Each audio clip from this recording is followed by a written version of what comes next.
Woohoo! It's a surprise live stream. It is. I'm in Wanaka and I'm at the Lake Bar. It's bloody dark down here. Now, I did give a subtle hint last Sunday's live stream that I might do one whilst I'm down in the South Island on my trip with work. So, here you are. This is the live stream.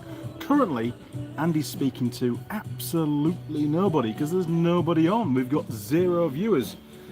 Let's see what time it is in the States because that's where we get quite a few viewers from. Got my laptop all for. Oh, that's actually quite good. It gives a bit more light, doesn't it? We've got 4 viewers. This is great. Now then, crew, I'm in Wanaka in the South Island of New Zealand. Somewhere down. We're not quite at the bottom. It's on the way down to the bottom. So I did promise you a live stream whilst I was on this trip, and tonight is the night. It's the only night I've got available really that I can do it. It's been a long day already. I drove well, let's start from the beginning, shall we? So I left home on the Sunday afternoon just after the live stream. I packed up the workshop, loaded up the truck and got mobile, and I got down to Wellington that night, had the evening in Wellington, and then caught the ferry in the morning down to Picton at the top of, or near the top of the South Island. And then I made my way across on Monday to Nelson and stayed in Nelson, and then spent Tuesday just outside Nelson, about 30 k's out, Motueka or somewhere, not too sure, can't pronounce the names, and did a full day's work there, and then drove about 300 kilometers it was that night, and it was really foggy and a bit icy in places as well, and got down to Greymouth, and I arrived in Greymouth last night. It was about just after 9:30 in the evening, so I've been up since about 5:45 that day. I had about 5 hours sleep, and this morning got up not that early. I think I got mobile, left the petrol station about 7:30 and drove 460 kilometers to Wanaka, where I am now, and I spent the afternoon in Wanaka doing some more work, and I thought now is time for a live stream. It's all good because we've got 9 viewers now. We've had a thumbs up as well, which is great. So let me just get organised at this end, and then I can see all your comments properly. Just bear with me a second.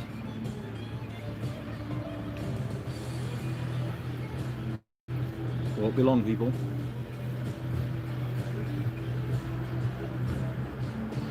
Here we go. Right. It's got to turn the volume down on the old laptop because it doesn't go down too high. I'm going to stick you back a little bit more because you actually. Oh, yeah, look, it's working. It's very different doing live stream on location. The phone that I'm filming on obviously has its own data, so that's good. But the laptop I've got to link to my other phone, which also has data. Otherwise, if I try and do both the live stream filming and the playback on the same data, i.e. using the same phone as a hotspot, it gets all clunky and horrible. So bit of technical stuff going on. I'm learning as we go.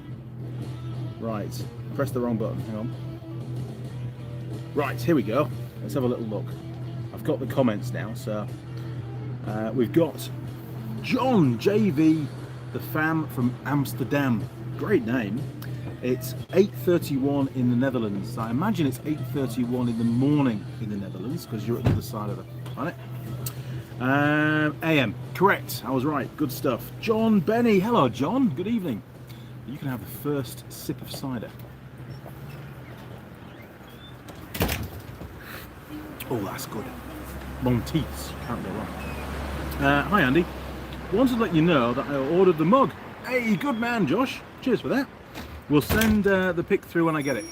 Yes, please do. Anybody that, or any of you guys that do decide to go on to, what is it? www.zazzle, zazzle.com or .co.nz, both the same, and orders any of the Andy Panic merch. Take a selfie, maybe in your workshop, in your garage, in your car, whatever, something automotive background. Tell me what you're up to. If you're on with a project, give me some details and I can mention that when I post the picture or include it in one of the videos. And who knows, by the end of the year, I think I'll pick one person out of all the ones that have come through, and I'll give you some 10 tools. How's that? And I've already got a little socket set in the drawer ready to go. So we'll have a little bit of a competition, and I'll just pick somebody, you know, whoever gives me the best story or I think has the best project, you know, I'll pick somebody and send it to you. So it'll be a Christmas present. Great stuff. Okay, Roger Heat, bloody hell, mate. Pleased it's going okay. It is, it's not bad. There's a few things I want to talk about tonight. So we've got 16 people on now, so that's an excellent audience. Oh, it says here, look, welcome to chat, live chat. Remember to guard your privacy and abide by our community guidelines. Okay, I'll do that.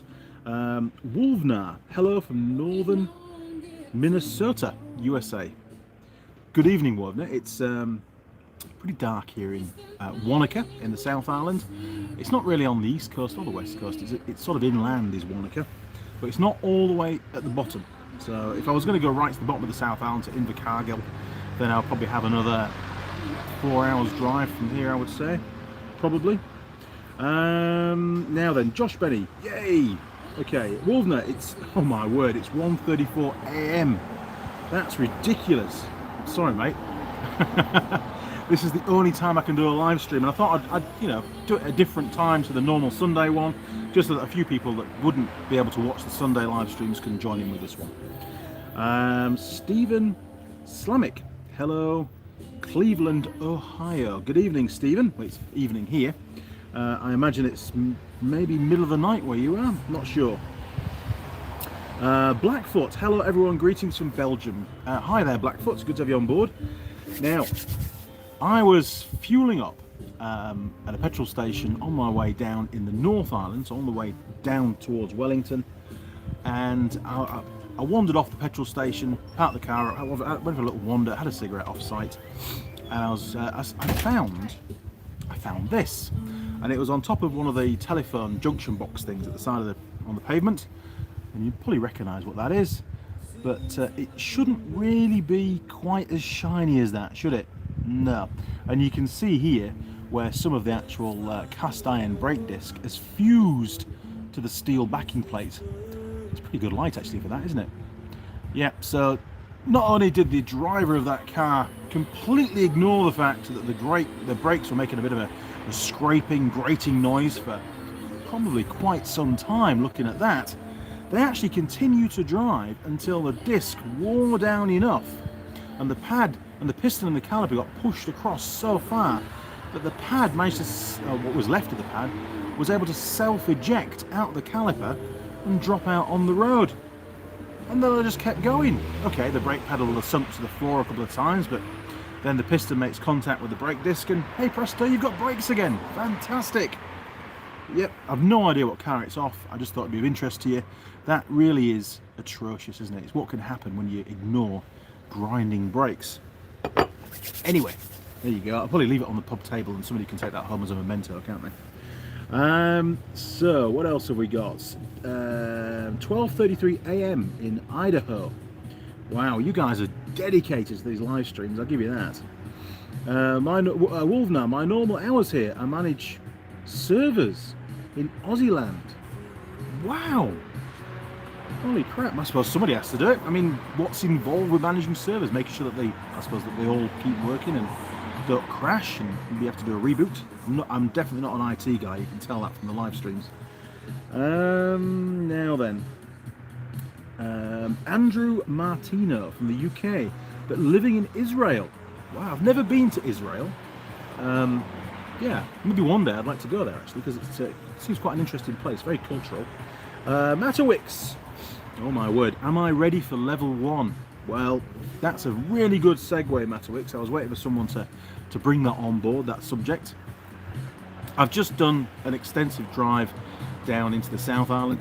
Oh, pardon me. I've stopped at quite a few places, shops, petrol stations and the like, and of course I've been eating at pubs and restaurants and things, and there's definitely a great variation in the restrictions, the behavior of people around the country.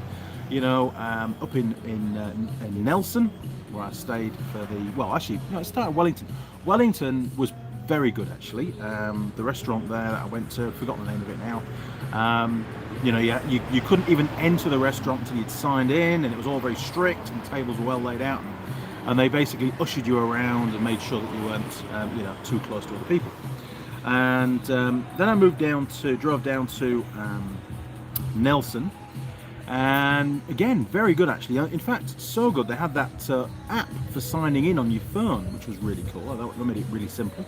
So I did that. That was at the Lone Star restaurant in Nelson, in the South Island, northern part of the South Island. So that was great. Now, where was I last night? Last night I went to a pub for a pint, but I had a pizza for tea. Bit confusing. On the outside of the pizza place, it said, "Do not enter, collection only, place an order using your phone." No worries.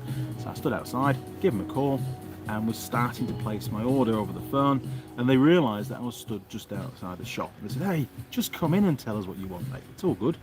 So a bit of confusion, you know, the printed material, the posters on the outside of the shop, the restaurant, was different to what I had to do inside. But it didn't bother me. There was nobody else around other than the guy cooking the pizza and the lady on the counter. Got my pizza and then ate it back at the motel. And then today, what have I done today? Went to the petrol station first thing. Wasn't really many people in the petrol station, but there was nothing to sign. There was no stickers on the floor telling you to keep your distance or anything like that. Not like there is in the North Island. And this was a BP. And this was the BP in Nelson.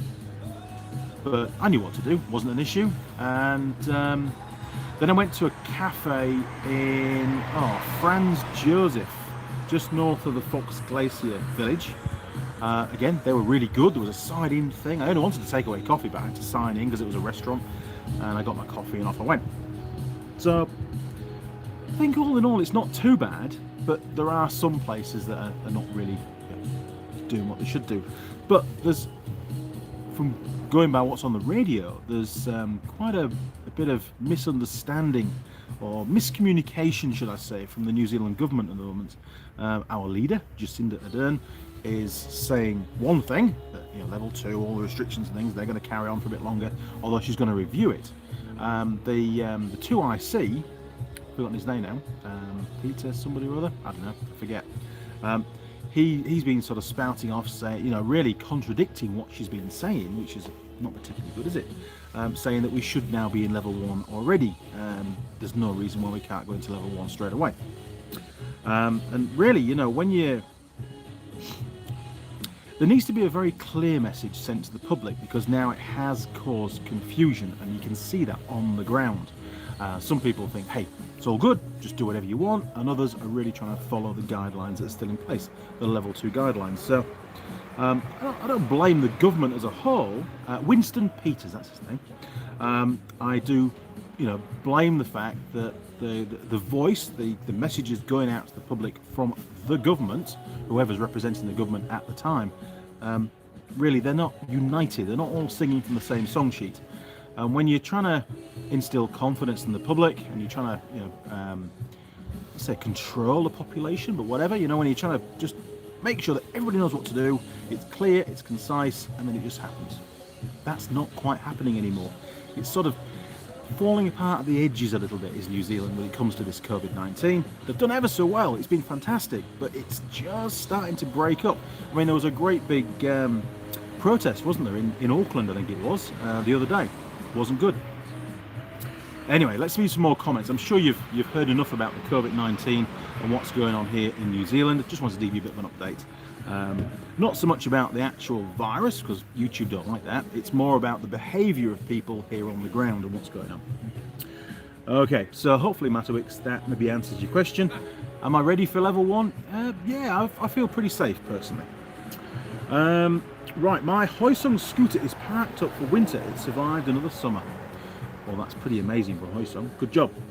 Stephen Slamick at 2:39 AM. You should be asleep, mate. That's terrible.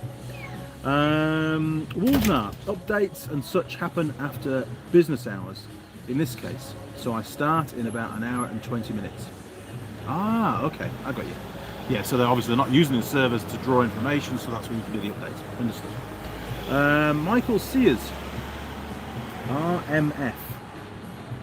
Don't know what that means, Michael, sorry. Simon Rawle is in the house, although he has retracted his message, so come on Simon, ask me something, I know you want to.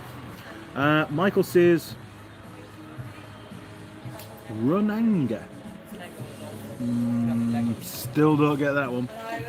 Matterwicks, the 4,000 strong protest made a mockery of the whole COVID rules and ruined our good record.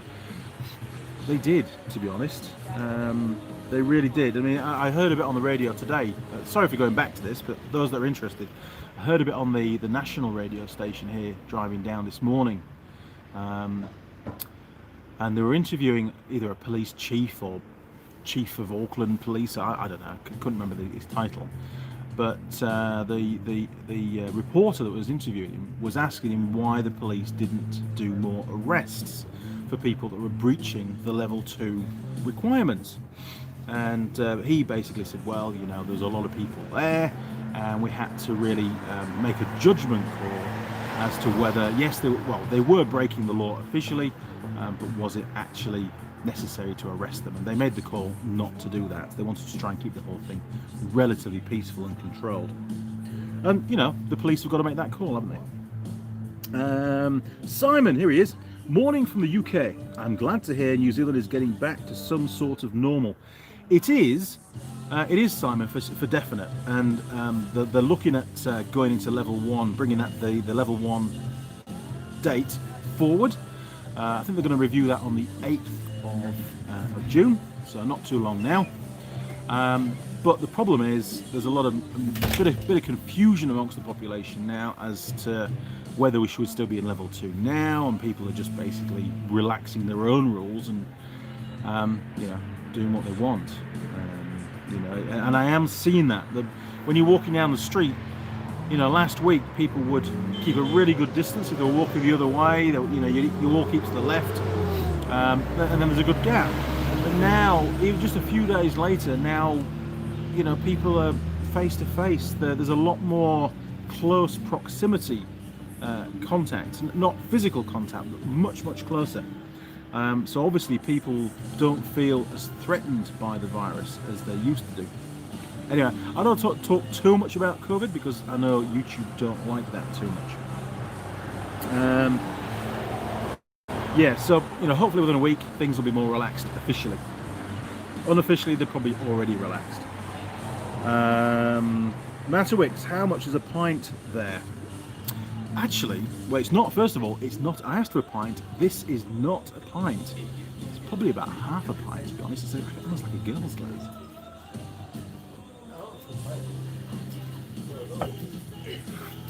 But given the fact we're in Wanaka, which is a pretty expensive place, and it's quite a nice pub, I would say that is probably about $12 for half a pint of cider. It's really expensive, to be honest. But the prices do vary. I had a cider in Nelson last night, similar size glass, wasn't Monteith's, but similar size glass, and that was $7. So there you go. Wolfner, one thing about these riots in Minnesota, it's going to be an interesting experiment on how much the crowds are going to spread the virus. We should start seeing the results rather soon. I think you're right. I mean, you know, there's obviously a much higher chance of catching whatever it is. Oh, that's passes by. Not, I didn't ask permission to do a live stream, so they might go out and tell me off. Now, yeah, we don't know, do we? We'll have to wait and see. I mean, here in New Zealand, we've only got one, I think there's only one case left, and they're in hospital. So, assuming that there aren't any undetected cases around, we should all in theory be safe. And there's been a lot of testing going on. But over in the States, it's a very, very different story. You know, there's a hell of a lot of people affected. And when you get a big group together, it's going to transmit, isn't it? It really is. So there should be, you know, in a week to 2 weeks' time, there should be a sudden spike in the number of cases, which nobody wants to see, but it's probably inevitable. You know, that's how it spreads, isn't it? And not everybody was wearing masks either. Now then, here we go. Matowicz, I'd rather buy 12 Lion Red beers from the supermarket for 16 bucks. You're absolutely right. I mean, okay, one of the reasons why I'm here tonight is to do the live stream for you guys.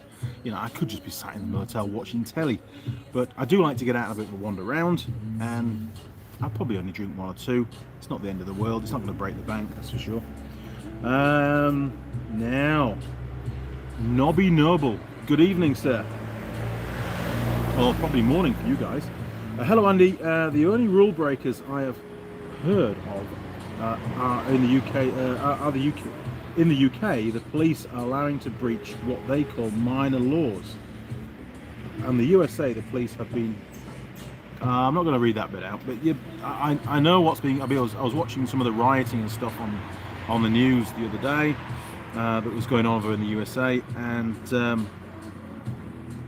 I had no idea, to be honest. I hadn't been listening to the radio for a while, and I rarely watch the international news, so I was pretty shocked to see the disturbances that were going on all over the US. It wasn't just one. There was multiple cases of riots and stuff and protests. But old Trump was going to send out the military to sort people out. I mean, surely there's another way of doing it than that.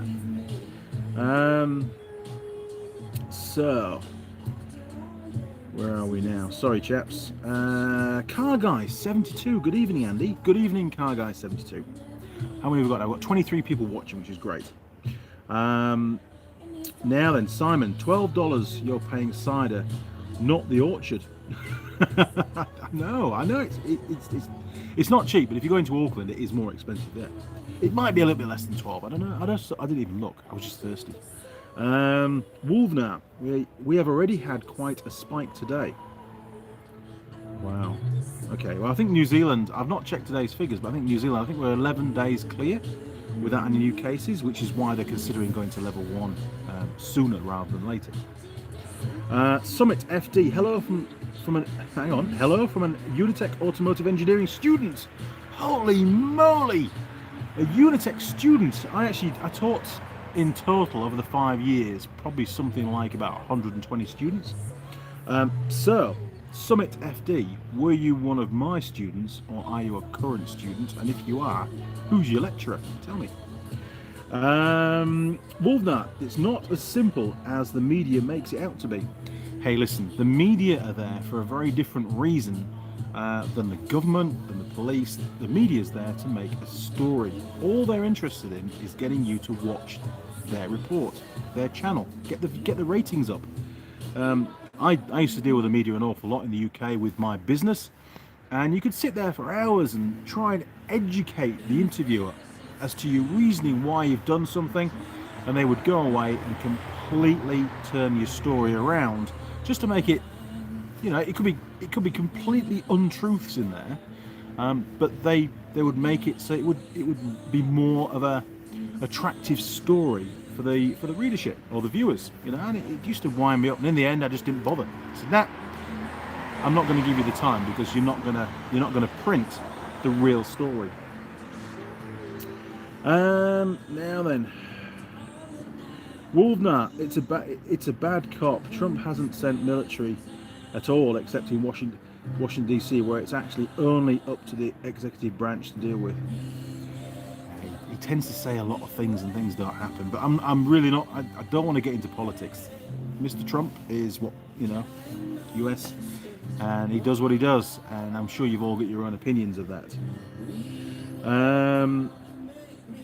Pete White just came on. What are you doing in Wanaka, Andy? I am working this week. I'm not at work this evening. This is my time, hence the live stream. But yeah, I'm in the South Island for work. I left home on Sunday afternoon, and I'll get home late Saturday night. So pretty much full 7 days. Matowicz, the rioting got depressing. I saw a guy drive a stolen bulldozer down the main street. What the hell? Another guy stole a police uniform and rammed other cops' car. That's ridiculous. Wolfnar, so far only governors and mayors have called in National Guard. Wow. National Guard, that's pretty serious stuff, isn't it? Matowicz, yeah, with a cop car. Wow. Wolfner, yes, that's the media, well summed up. I have a lot of experience working with the media, and I'll tell you now, the vast majority of it is just, it's not good. It really isn't. They've got ulterior motives when they're interviewing, that's for sure. Never seen violence like it. I remember the Brixton riots back in the UK. Was that in the late, I think it was the early 80s, late 70s? I remember the Brixton riots. I was only a kid at the time, I think, but yeah, I would have been a kid. It would have been probably early 80s. That was pretty bad. Matowicz, the cops were outnumbered. Well, of course they were. There's a lot of people. Matowicz, well, we know you aren't a Hoysung service support. I sure aren't. They need a lot more than one person for New Zealand if I was in that office, I'll tell you that. Car Guy 72, we should be talking about cars, tools, girls and motorbikes. We should, Car Guy 72, and I have been trying very hard to keep steering the conversation back, away from the current pandemic. So let's do that. I mean, you know, I did give you a little prompt, you know, when we talked about the old brake pad that I found on the pavement that had just worn out completely and fallen off somebody's car as they drove past, probably. Wolfner. It was helping my friend in St. Paul move out of the city and got trapped in the city the second. Okay, all right. So rioting one again. Right. So what else? Well, first of all, I need a cigarette because I've not had one for a while, and I got a new packet for this trip. Okay. So who owns a Camaro? Well, I don't own a Camaro. I can't afford one of those.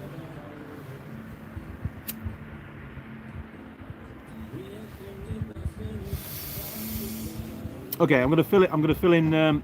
Oh, Nighthawk. I love the live streams. Well, this one's a bit different. This is not my workshop. We're down at a pub, and I haven't done a live stream at a pub for a long time, to be honest. And fortunately, there's not too many people around. They're all inside, keeping warm. It's pretty chilly out here, but it's not that cold. I'm fine. So I'll tell you my itinerary for the rest of the week, and then we'll go back to the comments again. So have a think about some car stuff.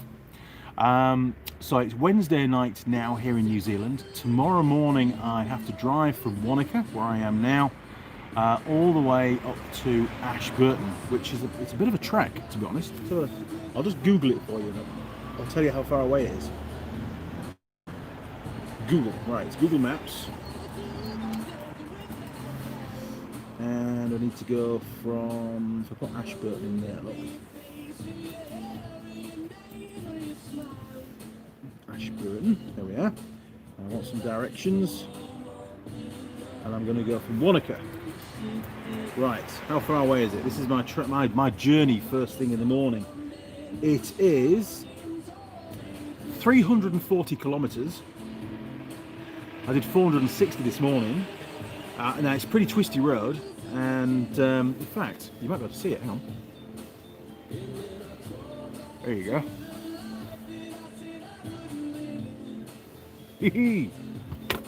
Modern technology. Right, so it's just about 4 hours and 10 minutes. So with a couple of stops, it's going to be a 5-hour run. Got to be on site for 1 p.m. So I've got to leave. I don't know what, 7:30. Yeah, about 7:30. I've got to go. If I had bought breakfast, that's not too bad. I can do that. And then once I finish in Ashburton, I've got to go. I'm staying in Christchurch tomorrow night. So Jonathan, if you're listening, and that's Badgertronics. If you want to meet up for a pint, it'll need to be quite early Thursday night, so probably about 6:30 for a pint, because I don't want to make it a late night. If you're there, Jonathan, we can meet for a pint. Okay, where are we? And then Friday, I'm working more. I've got to go and see a motorcycle shop on Friday morning in Christchurch, and then up to a place called Rangiora, which is about 40 minutes north of Christchurch. Just slightly inland, and then from there I'm staying in Hammer Springs on the Friday night, but I might change that. I might try and get some accommodation in Picton where the ferry is, and then just drive up to the ferry, up to Picton that night, so I don't have too far to drive first thing in the morning, because it's about a 5-hour drive to Picton, and I've got to be on the ferry for 10 a.m. so I mean I'll be getting out of bed at like 3:30 in the morning or something stupid. So I'd rather drive get that driving done before I go to sleep. So I might have to change my itinerary slightly. And then get on the ferry. That rocks up in Wellington, probably about 2:30ish on Saturday, and then I've got to drive the 5.5, 6 hours back up to Taupo, and then I'll be at home, and that'll be it. And I'll take a few days off work to compensate for all the holiday days that I've been working on, because the Sunday I worked, and the Monday was the Queen's birthday here in New Zealand, so that was a bank holiday that I was working, so that's a day and a half there, and the Saturday, so 2.5 days they owe me. That'd be great. I won't have to do any work till like Wednesday. Fantastic. Now, here we go. Go back to the comments and see what's going on. I'm not sure how long this live stream is going to last. We're about half an hour in at the moment. I'm pretty confident it won't last 2 hours like it does in the workshop. Partly because I know my laptop will definitely go flat, and most likely my phone will go flat as well, because it uses a lot of juice when you're doing a live stream. Now, let me just scroll back up and see where we got to. Right. Mohammed, hi, with lots of eyes. Good evening, afternoon or morning, Mohammed. Good to have you on board. Nighthawk J30, I love the live streams. Me too, I enjoy doing live streams. But I do need to do some more videos. But I can't do videos because I'm away at the moment. Yes, Mohammed, hi Andy again with 2 Ys. Simon, that brake pad looked like the ones I keep in the wall of shame in the shed. Kids and scooters, Lord. Yes, well they would do, but this sure as hell isn't out of a scooter. This is out of probably, I don't know, something pretty big. It's a bloody big brake pad. It's certainly a 2-piston caliper. I don't know, I don't recognise it, but it's, you know, maybe a Commodore or something, I don't know, a Ford Falcon. I don't know, but whatever it is, brakes don't work very well anymore. Now, Nighthawk J30, been watching your stuff for a few months now. You helped me fix my 2003 Yamaha Kodiak. Excellent. Well, a lot of those videos that cover that particular brand, the Yamaha brand, were put on the channel before I started working for my current employer. God, I'm very careful here. So unfortunately, I can't post any more videos on that brand whilst I have this job. But, you know, in the future there'll be lots more, I'm sure. But I'm pleased that those videos have helped you, Nighthawk. Good job. Pete White, how are you travelling back north of the South Island? I am in the shop ute, my work vehicle, to be honest. So I'm driving down, driving back, and between the Sunday afternoon and the Saturday night, so like 6.5 days, I will be covering about 3,500 kilometres, if all goes to plan. It doesn't always go to plan. Sometimes I end up having to do detours and things. Wolfnar, I have a 1986 Z28. Whatever that is. I bought as a teen 23 years ago. Fun car. Oh, I think you mean a Z280. Or a 280ZX, is it? I don't know. Fun car. 400 engine, bored and stroked, 426. Ah, okay, hang on. Okay. So it's a 400cc, bored and stroked to 426. No, not 400cc. Right, 4 litre. I think. I don't know. Rockers, cams, roller rockers, cammed, etc. Hey, good man. So you've done all that work yourself? That's fantastic. And it's a pretty old car as well, 1986.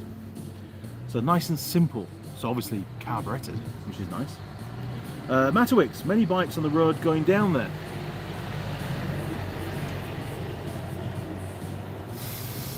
To be honest with you, the roads are still very, very quiet, and motorcyclists, I saw a few in the North Island, not many, a handful. But to be honest, I really haven't seen any in the South Island, thinking about it. I've not seen any today. It was raining for most of the trip down to Wanaka today, so that tends to put the bikers off a little bit.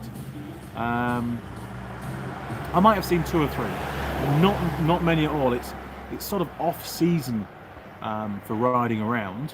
Only the hardened bikers are about, you know, and it is midweek, so most of them should be at work. Now the Nobby Noble. Hey up, we're off again. Hey up, Andy. Back on topic. back into olden days in the mid 80s. I was motorcycle dispatching in central London on an XR80, so BMW 7, followed by an FZX 750 Yamaha.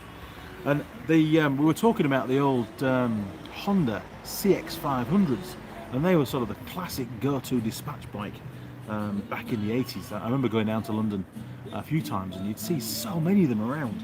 But a lot of them got used up by the dispatch riders because they used to clock up so many miles on them. They used to just wear them out and go and buy another one. They were as cheap as chips to buy. Oh, ex-police. Wow, ex-police cop bike. That's pretty cool. Mark Andrews. Hi Andy, Mark from Oxford, UK. Can I email you a video? Hey up, this is going to get good. My friend, it's of a Mercedes Viano 2014 W639. Funny engine noise. You can, by all means. I have found that trying to record engine noises on video is actually quite difficult because of the capture rate. But by all means, send it through. I'll take a look. I did have a look at a snowmobile the other day. I was answering an email on that while I was on the ferry, and hopefully, what was his name? I forget his name now, sorry. Hopefully he'll get to the bottom of the misfire on that, but fingers crossed. Matterwicks, I had a Datsun 180B as a first car. It was great. Wish I had a mint one. Yeah, they're pretty rare now. You see one or two here in New Zealand. And I do remember Mum used to have one because we used to be Datsun agents back in the UK as a family when I was a kid. And I had a trike, a little bicycle trike, and I parked it behind Mum's car on the drive because I wanted to park where Mum parked and where Dad parks their car. And unfortunately, she jumped in a car one day, didn't see the trike, and then promptly reversed over it and bent all the wheels. And I was blamed for it. I mean, God, seriously. It could have been me sat on the driveway. Fortunately, it wasn't. Now, I've got a message held for review. Which is that one? Oh, Mark Andrews. Yes. You probably don't want your email address public there, Mark, so I'll keep that hidden. But I'll see it come through. Send it through to andymechanic@live.co.uk and I'll take a look, okay? Mark Andrews. Regards, Mark. No problem. Smash. Are you from the UK? I am a Yorkshireman. There's a few more questions. Right. Tristan Johnson, Andy Mechanic. I don't understand the numbering system for your videos. I am new to the channel. I enjoy it. But what is it? What is the method there? Okay. Right. There is actually, if you delve into the archives, there is a video explaining the numbering system of the videos. And when I first brought it out, I'm pretty confident I was the first person on YouTube to use that kind of numbering system. But I have come across now a few creators using similar numbering systems for their videos because it's a lot easier to find a video if it's categorized, not just in a playlist. And I can't remember what the category is at. Hang on, I can tell you. Maybe I can tell you. No, I can't. Yes, I can. I can tell you because it's in the title. So the first category they all start with a hashtag, and the first category is 1000, and that would go to 1099. So sorry, 1001 to 1099 is the first category, and I think that's engines. Let's have a little look. Hang on, just bear with me because everything's on my PC at home, and I just pick the right icon and stick it on. Let me have a little look. Try and find an engine one for you. Now I haven't put the little symbols on the live streams, the little radio tower thing, but I'll do that sometime when I get a chance. You find an engine one.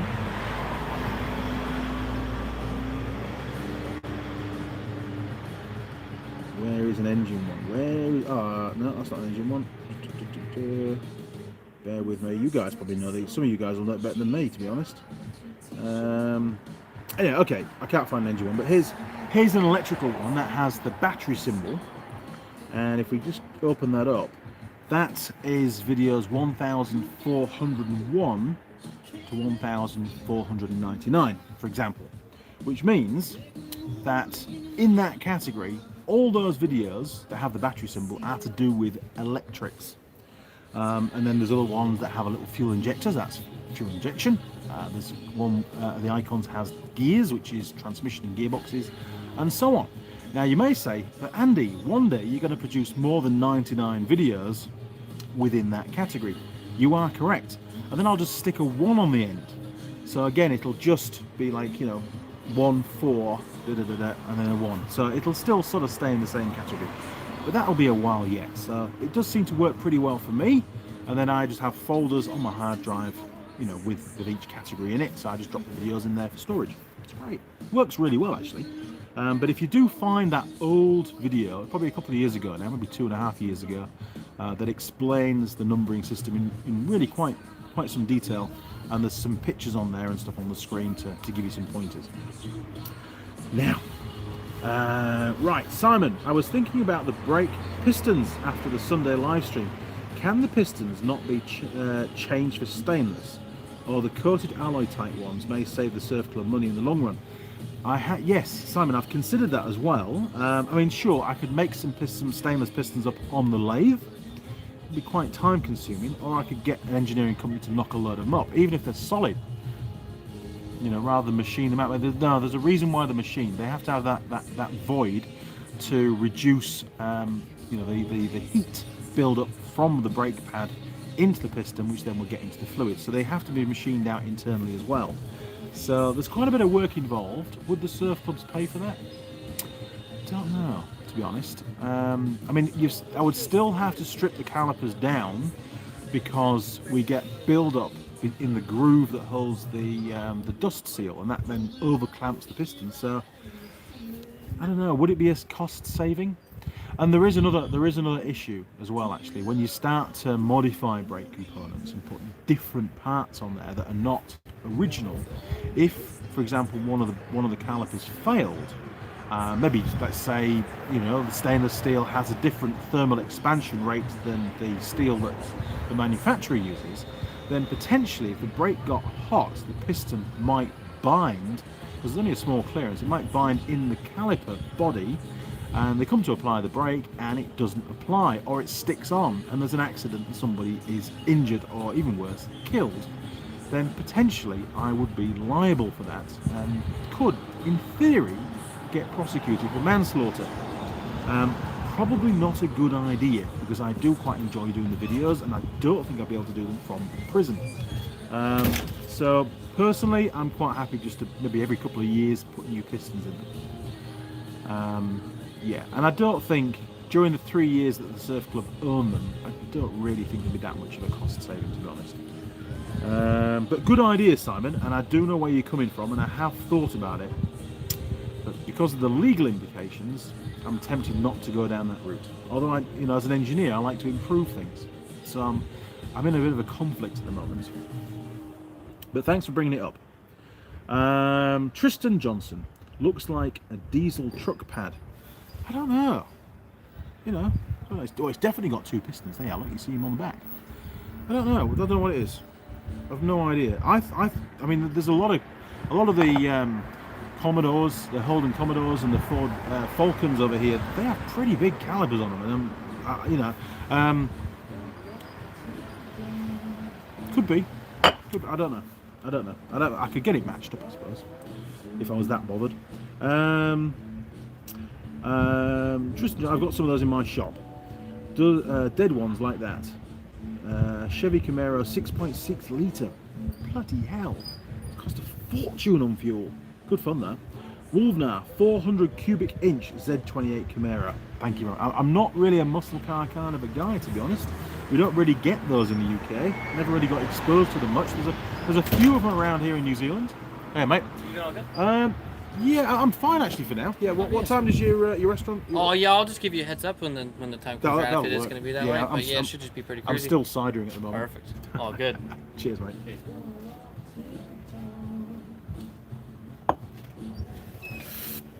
Oh, golly, got to scroll down.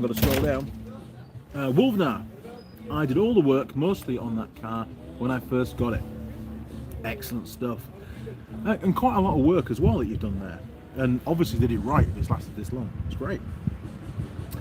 David Harding, KLR 650 was my favourite bike. they're a real little workhorse, sort of semi-trail adventure bike, aren't they, really? They've been around for a long time and pretty damn bulletproof as well. Must admit, I don't think I've worked on that many of those, though. Maybe one or two. Nothing serious, just basic servicing and that kind of thing. That's when I used to work out of Henderson at a motorcycle shop there for a couple of years. Nobby Noble bought the BMW off the police auction front end, written off, wow, resprayed first time with 2-pack paint, pearlescent, oh you're kidding, pearlescent purple metallic, nice. Owned it until I sold it about 7 years ago, did near 70,000 on it.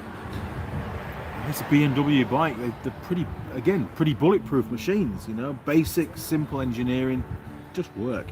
Not too sure about the paint scheme though. Metallic purple, pearlescent. Yeah, not my taste. Sorry, mate. Wolvnar, 426 cubic inches, about 7 litres. Holy crap. I'm sure Google can convert that pretty easily. Oh, a new one. Lepsido Alcon. Sorry, I can't pronounce that. Lepsido Alcon. Hi Andy, been watching your videos on the starter motor and successfully restored the one on my BJ74. Best video of its kind for sure. Next time stop in Dunny for a cheaper pint. Dunny being Dunedin. I will, most definitely. I do stay in Dunedin whenever I come down, and I often stay at the Distinction Hotel in Dunedin, which is very, very nice. I do look forward to going there. And I usually frequent the Irish pub down on the, I think it's called the Quadrant. So we can meet up for a pint if you want some time next time I'm down.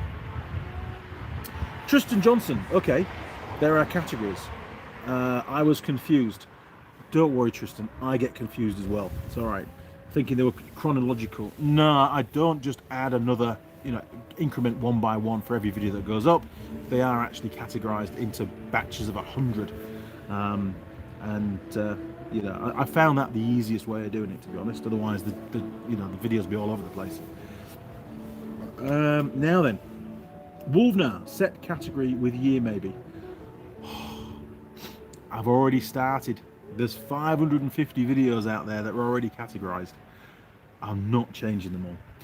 One thing I would add though is I used to have the category number, the hashtag, and then the 4 numbers at the start of the video title, and I found that confused the hell out of YouTube on its search engine, and the views were really low. So as soon as I put the number at the end of the title, it made a hell of a difference. It took me a whole night to change them all, but it definitely worth doing. So if you're ever going to post the videos, don't put your number, your reference number at the start of the title.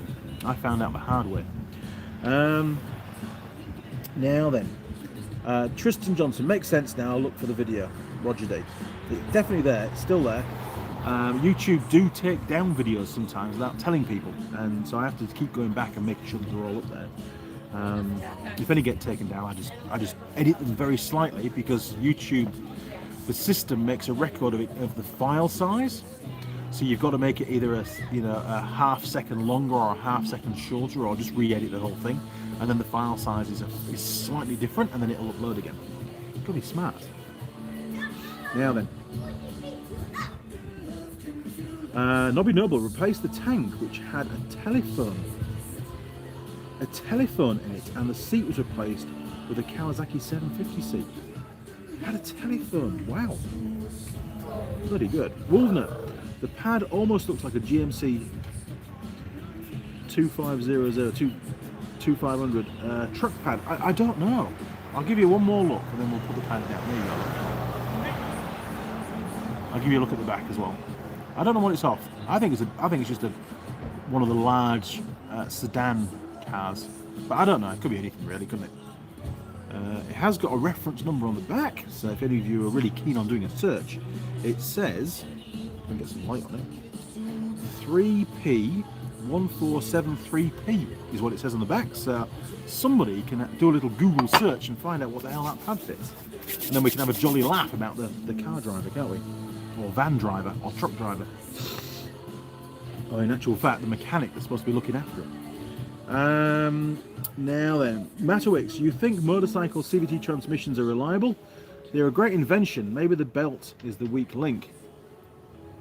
Well, a lot of motorcycles, it's more the little scooters and stuff that have CVT drives, in my experience, and they are pretty bulletproof, but they need to be serviced every now and again. And yes, the belts do wear out. But CVT drives are very, very popular on ATVs and side-by-sides, ROVs. And again, they are incredibly reliable. Sure, a lot of abuse, rough driving and heavy towing and that kind of stuff can cause a lot of heat buildup in the CVT drive, and that can cause premature failure and excessive belt wear and stuff.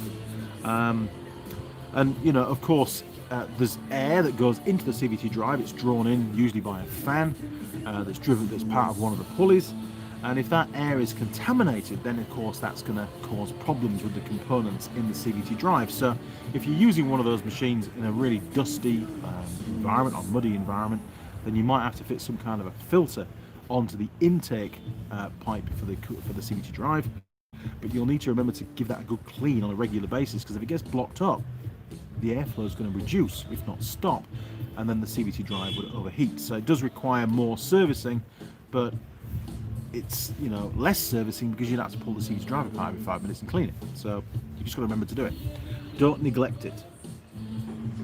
Hell, it's getting cold out here now. I wouldn't. I think the CVT drive, the quality and durability of the CVT drives does vary between brand. I can't say any more than that. There are some really good ones out there, and there are some really bad ones out there. I used to have a couple of Polaris Sportsman X2s, and the gearbox was separately mounted to the frame of the quad bike to the engine. They were both on rubber mounts, and that didn't really work too well because the engine and gearbox would shift around a little bit on these rubber mounts, and the pulleys would go out of alignment, and you'd get drag. So you put the bike into gear and it would just slowly creep forward rather than just sit still. And you had to get them re-shimmed, which basically meant, stick a washer in there, mate, and try and line it up for you again. Fundamentally, the design was flawed. The engine and gearbox should have been bolted together to maintain alignment of those two pulleys. Anyway, that's just design, isn't it? They do tend to mess up sometimes. Tristan Johnson, will now divide cubic inches by 61 to get litres. There you go. I can't do that in my head. Gets pretty close. Good man. Richie M8. Andy, it's not Sunday and it's not morning. What's going on? Well, I did promise you, all 20 of you, I promised you a live stream whilst I'm down here in the South Island for the week. And it happens to be Wednesday here in New Zealand, and today was the only day that I'm not driving on an evening as well. So this was the only night that I could do a live stream. I had no idea how well it was going to go. Wasn't even sure I could actually get a good enough signal to do a live stream. So if someone can tell me what the audio's like and what the picture's like, that'd be helpful too. So there you go. It's a surprise live stream for you. I did used to do the odd live stream when I was away for the week, and I thought it'd be quite nice just to reminisce and do another one for you, do a bit of a catch up, because it's at a different time. It means that some other viewers might get a chance to join in. That was the idea. Now then, Mark Andrews, thanks for that, Andy. Have just mailed video. Need to know if it's a fix or new engine needed. Dilemma for me. Thanks for taking the time. Very good of you. That's no problem at all, Mark. I'll do my very best for you. Nobby Noble, better than the jam sandwich paint it came with. Oh, I don't know.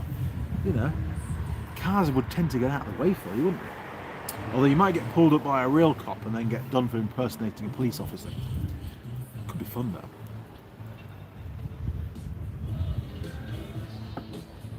Now, Car Guy 72. Here we go. Those pads are for a B series Falcon, I think. Well, I did say either a Holden Commodore or a Ford Falcon, so I wasn't far off, was I? Matterwicks, ever seen a rotary engine motorcycle or ridden one? The Suzuki RE5 Rotary is cool. I have seen one. I went to Castle Donington racetrack years and years ago with my a good friend of mine, Paul, who was my godfather's son. And we went down, I think I was on the back of his BSA Gold Star, I think it was. It was 650. Big, I think it was a single. It was a long.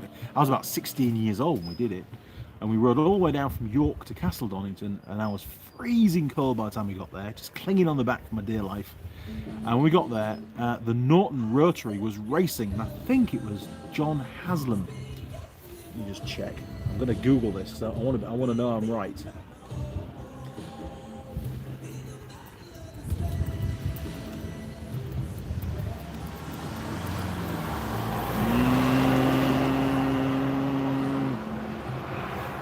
Sorry, I was nearly there. Ron Haslam took the Norton Rotary race GP bike around Castle Donington, and it was just unbelievable. I was gobsmacked. Every corner, as he came up to the corner, he had to slow right down and reduce the engine RPM almost to idle to kill off the gyroscopic effect before he could lean the bike into the corner. But as soon as he got half around the corner, he would be hard on the gas, and the bike would pop upright, and he would catch the whole pack and then take the lead again. And then the whole thing would happen all over again. He'd have to slow right down, the whole pack would go past him pretty much on the corner, and then he'd pull out of the corner and take them all out again. And it was fantastic racing. He was riding the bike he was on had such different characteristics to all the other inline fours and stuff that were on the track at the time. And it was really pushing the bike to its absolute limits to be competitive. On a track with less bends, he would have done far, far better, I'm sure. But it was a hell of a race, and what a machine. I went down to the pits afterwards and had a good look at the bike. I was so interested in it, and I have taught a bit about rotaries, very basic stuff about rotary engines when I was a lecturer at Unitec.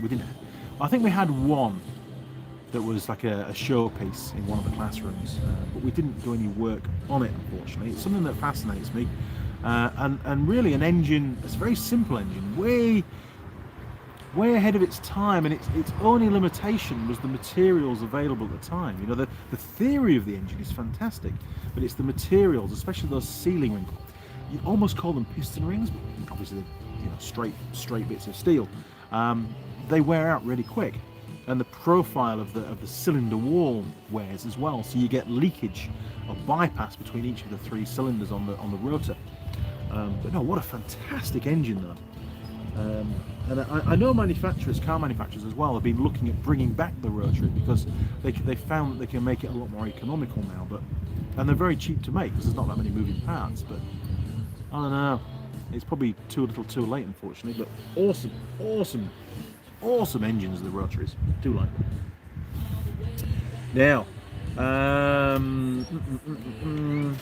Wolfnar Google didn't give me anything really for the part number. Sorry, that's all I've got for you.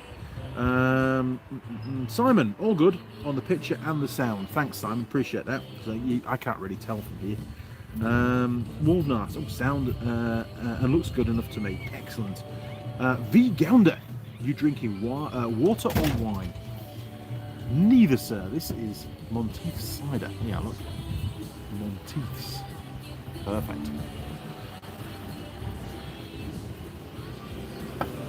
Now then, Matowix. So that little air filter on the CVT housing on the scooter should be cleaned like every 6 months. It definitely wants to be clear of debris and dirt because it's going to restrict the airflow for sure.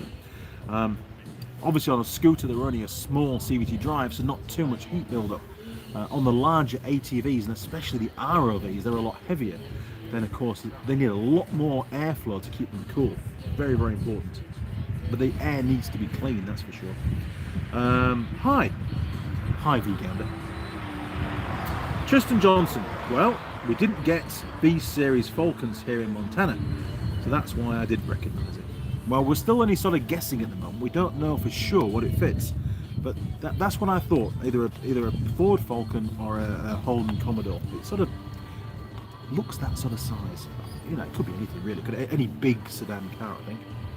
But it could be a truck as well. Some trucks, Ford Transits and stuff have pads that sort of size.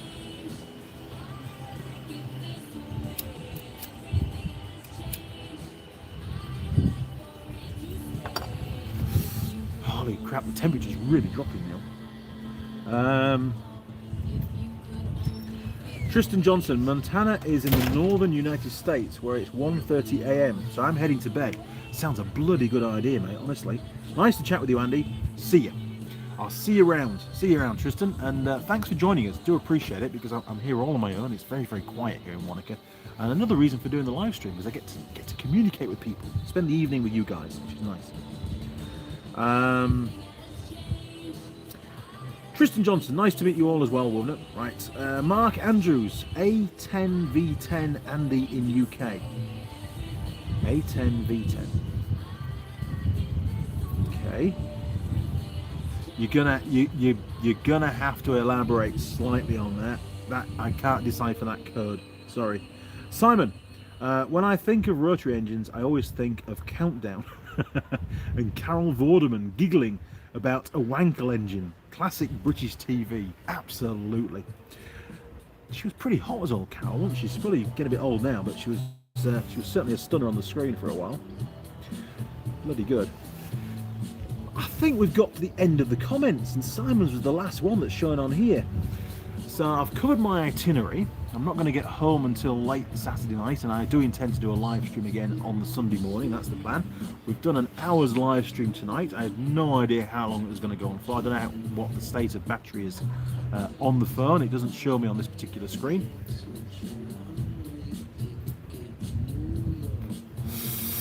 I think realistically, we probably should wrap it up really, but before we do, any more questions? Car Guy 72, take it easy Andy, catch you Sunday. You sure will, Car Guy 72. Thanks for joining us, really appreciate that.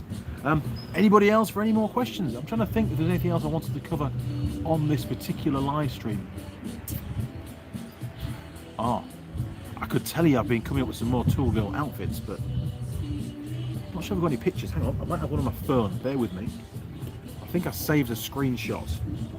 So those of you that's still there, hang in there a minute, just while I find this, because I'm sure you'll like it. Because it's winter now, but it's going to get to summer, and I think they're going to get too hot in what they wear at the moment, obviously. Download screenshots at the under, I think. Hang on, just bear with me, it's in here somewhere, I think. Or did I do it on my... Oh no, it's on the laptop. Hang on, I'll find it on the laptop for you. I'm just going to minimise this. Right, almost there. Come on, laptop. And you can give me your opinion of what you think, because I haven't gone to having it produced yet. This is just a graphic design of it. I think it's in here. Right. Oh, there's two for you to have a look at. We'll do this one first. There we go. Right, hang on. Finally, get rid of the old cigarette for a second. Okay, I'm going to hold the laptop up and you can have a look at the picture. I don't know how clear it's going to be. How's that? I'll show you the back as well. Hang on. This is obviously really hot summer's days when the Tool Girls need that extra bit of exposure for keeping cool. There you go, look at that. It's fantastic, isn't it? So, vote on that one for us. You like that? And what else did they design the other night? Hang on, let me have a look. Oh, yes. Now, obviously... Oh, hang on. Don't want to rename that one. Obviously, things might get even hotter here in New Zealand. This is sort of for the sort of 35, 36 degrees and up centigrade. We've got the full-on Andy Mechanic Tool Girl bikini as well. Look at that. Bloody good. And there is a rear shot. So hang on, let me just show you the rear shot before we finally give up for the evening. There you go. So some pretty intense design work going on there. Pretty good, eh? Honestly, the things that I do at like 1:30 in the morning are ridiculous, aren't they? But anyway, couldn't resist. When I found a website where you can design your own stuff and upload all your images and your graphics and things and play around with it, I thought, I know what I can do. We'll give that a go. So the first one you saw, the boob tube they call it, there's some of those already on order, but the bikini is yet to be ordered. I'm going to use some more of the YouTube money next month to order some of those for the Tool Girls, obviously, not for me, clearly. Right, okay, close that. Let's get this fired back up again. There we go. Right, so reading the comments, let's see what we say here. Look, Gabor, hi Andy, last minute check-in from the UK. Man, you just made it in time, Gabor. Matawix, didn't realise Rotary bike would have a gyroscopic effect. No wonder they didn't race them if you can't take corners properly. That was the fundamental design flaw, unfortunately. Great idea, but the gyroscopic effect just killed it for a motorcycle engine, unfortunately. And it wasn't just Norton that made them. There was a few other manufacturers tried Nortons in bikes, and they pretty much all had the same problem. Plus, of course, they were heavy on fuel, and the engines weren't that reliable. They needed rebuilding, you know, I don't know, 20, 30, 40,000 miles, so expensive. Simon Raw, safe travels, Andy. Thanks, Simon. I'll do my very best. It does freeze here on the roads on the night time, so I have to take it pretty carefully because of the ice. And last night I was driving through freezing fog for the last 150 kilometers, and I was actually driving, believe it or not, it sounds really bad, I was using the GPS on the dash to tell me when a corner was coming up. It was brilliant. Couldn't see shit through the windscreen, but the GPS got me to where I needed to go. It'd be even better if it had like a radar on there, could tell me if cars were ahead of me or coming the other way, but it's not that advanced, unfortunately. But it was pretty scary at points, but I made it there quite safe, well, in one piece at least. Richie M8, 10 out of 10. Cheers, Richie, I appreciate it. But I'm pleased you like those. Wolfnard, nice. Richie M8, 11 out of 10. Man, it's getting better. So that obviously the 11 out of 10s for the bikini and 10 out of 10 for the boob tube, they call it. Gabor, oh my god, can't wait to see the bikini version in real. Me neither. And I've got a couple of new Tool Girls lined up as well. Don't tell Tool Girl Lilli, she'll get really upset. Nah, she won't really, not at all. She's been trying to get me to get more Tool Girls, so I'm sure she'll be fine with it. Now then, Simon, I think you may have to shave before you can put... You're a funny guy. Oh dear. Matawix, 9 out of 10. Okay, man, I'll try harder for try and get a 10 out of 10 next time. Buy another $12 cider. Honestly, I talk way too much. I'm still going with this one.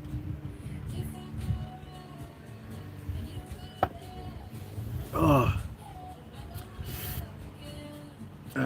Mark Andrews, audio video lol. Okay, I take it that it's funny. Right.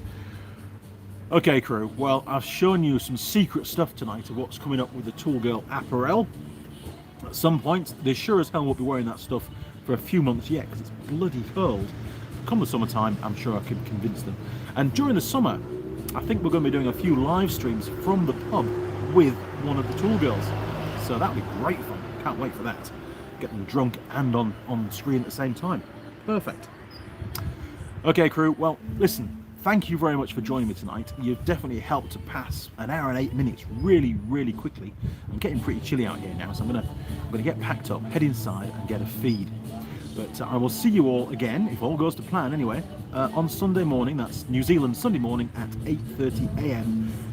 Provided I can prize myself out of bed, because I've no idea what time I'm going to get home. Could be midnight. It might be the early hours of the morning. I just don't know. But thanks again, and well, cheers from Wanaka. See you all next time. Over and out.